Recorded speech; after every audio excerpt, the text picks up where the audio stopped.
Eu já estou na linha por telefone com o Luiz Henrique Pelanda, autor do livro O Caçador Chegou Tarde.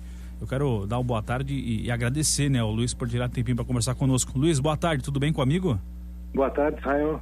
Que bom. Obrigado, eu que agradeço pelo convite. Legal demais, viu? Uma ótima sexta-feira para você. E reforçando aqui no agradecimento por falar com a gente sobre literatura, sobre esse teu livro, né? O Caçador Chegou Tarde. Como você descreveria o estilo literário presente em O Caçador Chegou Tarde? Como ele se diferencia de outras suas obras, hein, Luiz? Bom, Israel, esse livro eu acho que é o meu 10º livro, se não me engano. Uhum. E eu sempre publico livros de 2 gêneros. Sim. Ou crônica ou contos. Uhum. Esse é um livro de conto. Uhum. E ele conversa com o meu livro de crônicas anterior. Certo. De forma. Esse livro, especificamente, o livro de contos, O Caçador Chegou Tarde, ele é o quê? São 62 contos curtos, né?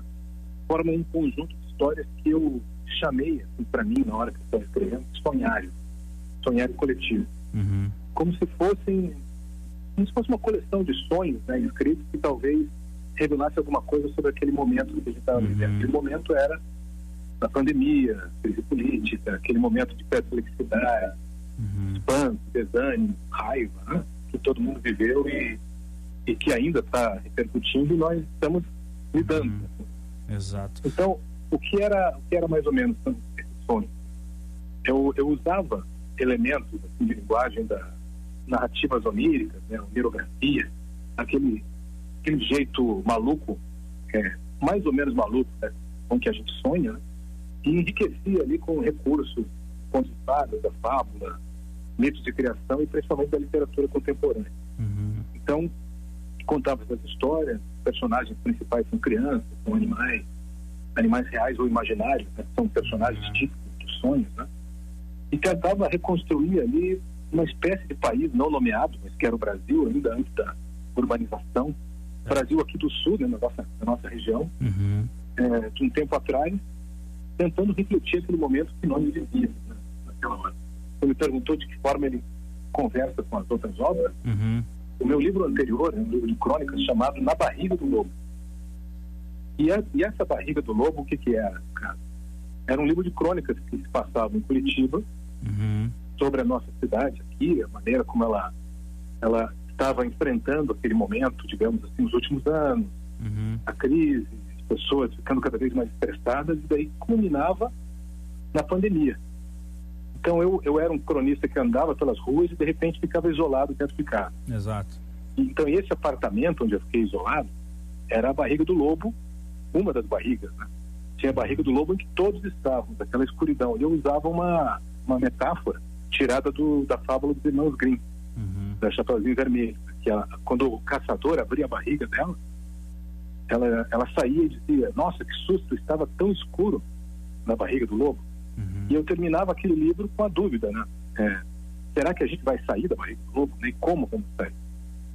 Então esse livro de contos, depois O Caçador Chegou Tarde, ele vai pensar: será que o caçador chegou tarde? Será que a gente vai sair bem? Será que funcionou? Deu certo? É mais ou menos isso, uma metáfora sobre esse momento todo. É legal que você traz um contexto, né, na produção desse teu livro em relação ao outro livro, outra obra, né, que você acabou colocando, né, para o leitor, disponibilizou. E qual que é a tua expectativa quando o leitor parar para ler o seu livro, esse novo projeto, esse novo trabalho? Qual que é a expectativa? Porque ele fala aqui um pouco sobre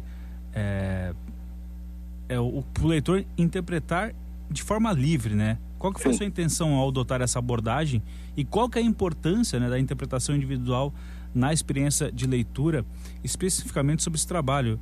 É algo mais solto, algo mais leve, né?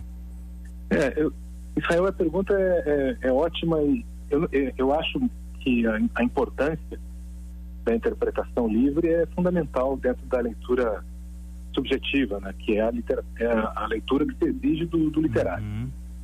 Você, claro, todo autor tem uma intenção quando escreve. Eu, quando escrevo, também quero dizer algo. Mas eu não posso restringir esse algo àquilo que eu pensei. Eu sei que cada leitor tem os seus referenciais.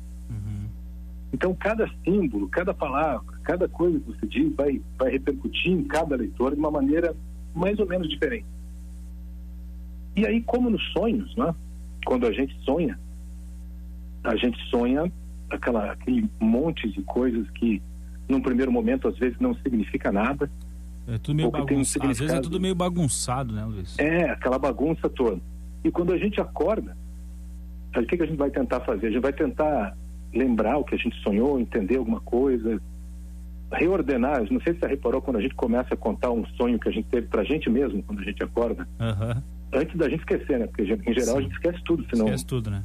Se não pensar rápido, né? Então, quando a gente tenta organizar, a gente, sem querer, a gente vai mentindo pra gente mesmo, a gente vai rearrumando o sonho. Sim. Vai contando de um jeito menos maluco, mais, né? Então a gente vai entendendo aquilo a partir do que a gente está sentindo. Eu sonhei com isso porque eu estava pensando em tal coisa. Isso entrou no meu sonho porque ontem tal pessoa me disse aquilo, porque eu vi um filme, porque eu senti sempre tal tem que coisa. ter um motivo, né? Exatamente. Mas esses motivos é como numa terapia, quase, como na psicanálise, né? Você busca em você mesmo de onde veio aquilo. E essa busca, essa investigação, que é muito livre também, sim, é a que vai te dar um sentido e fazer você pensar no momento que você está vivendo, em tudo que você está passando e tudo mais. Então essa reconstrução de sonhos, né, de histórias, dentro dessa ideia, né, assim, do sonho, esses contos, eles têm, e para mim eu quero que as pessoas leiam e tentem extrair dessas entrelinhas, né, que eu deixei bem largas mesmo para as pessoas poderem explorar, deixei as coisas meio em aberto. Tentem pensar sobre esse período a partir daqueles símbolos, né, que eu tentei juntar a partir da experiência que eu vivi e de que outros me relataram também. Fica aí reflexão, né, para quem quer ter acesso ao livro. Como faz para ter acesso ao livro agora, Luiz? O livro ele foi lançado agora esse mês, em junho mesmo, acabou de ser lançado. Ele está sendo distribuído para algumas livrarias, não sei dizer quais em Joinville, né? Tem livrarias Curitiba aí? Tem, Tem, né? Então eu acho que na Curitiba deve estar chegando. Tem outras, a Livraria da Vila, Travessa, mas eu acho que eu não sei dizer quais tem aí na cidade. Mas online, né? Uma maneira mais fácil de encontrar agora é na Amazon, por exemplo. Já tem lá disponível. Perfeito. Dá para comprar ali online rapidamente. Luiz, quero te agradecer. Não sei se a gente deixou. Tu quer deixar mais algum aspecto em relação ao livro para falar para nossa audiência? Ou é isso? O Caçador Chegou Tarde, quer falar mais um pouco sobre ele? Tem algum aspecto que fugiu aqui no nosso bate-papo que você não falou ainda, que é importante passar para nossa audiência? Olha, eu acho que o importante mesmo, se você tem, sempre que abre um espaço para mim, numa rádio, e a rádio CBN principalmente tem um alcance tão grande, eu faço o que eu tenho feito nos últimos 10 anos. Eu digo simplesmente uma coisa: nem é sobre o meu livro nem nada. Eu acho que quem se interessa por histórias, por narrativas, eu acho que deve aproveitar todo o tempo que estiver disponível para ler. Nós somos um país imenso, um país mais ou menos jovem, né? E a leitura vai fazer um bem danado para nós, mas uma leitura subjetiva, aberta, sempre pensando pensando na frente, sabe? O que a gente pode construir a partir da leitura. Eu acho que é muito importante, quem tiver a oportunidade de ler e de aumentar o acesso à leitura para outras pessoas, deve fazer isso. O ler é importante, né? E tem aí, né, o espaço, né, para a pessoa poder adquirir seu livro, e também as outras obras. Também é possível encontrar na Amazon? Tudo tá lá, tá tudo lá. Tá tudo lá. Luiz, muito obrigado, cara, pelo bate-papo aqui. A gente fica à disposição na CBN. Eu acho que a gente conseguiu falar e ter esse espaço aqui na CBN para falar sobre literatura.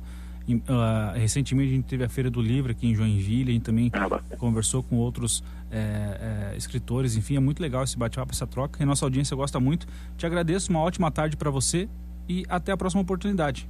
Eu que agradeço, para vocês também, abraços a todos aí, tá bom? Valeu, tchau, tchau.